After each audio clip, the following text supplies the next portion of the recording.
Hi everyone! Welcome back to our channel. Last week po, napanood ko po yung kay Mariel Rodriguez na tuna melt sandwich. So, I've decided to make my own version. So, for the ingredients, we will need celery, onions, spring onions, parsley, and grated cheese. Yung cheese po na ginamit ko po dito ay spicy. And I will also need slices of cheese. Then a can of tuna in sunflower oil. I'm using this mayonnaise light and salt and pepper for seasoning. I'm also using sugar and garlic powder. So first is to add the tuna to the other ingredients.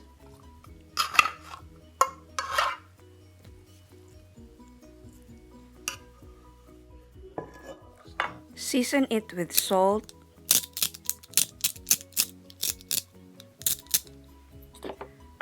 pepper,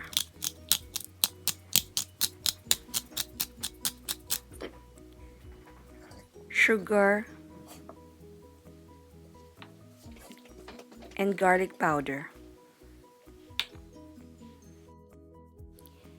Then add the mayonnaise. Combine all the ingredients together until well incorporated.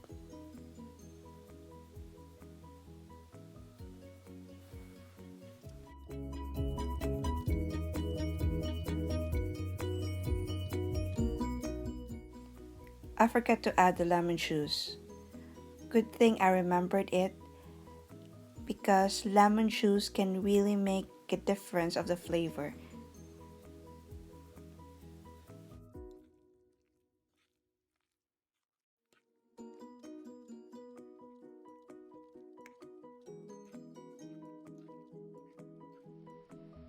Prepare 2 slices of bread and spread the tuna mixture on top of one bread. Put the cheese slices on top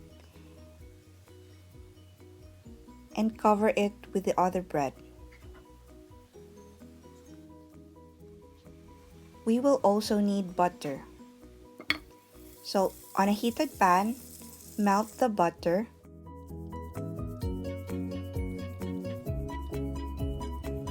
Place the sandwich on the pan.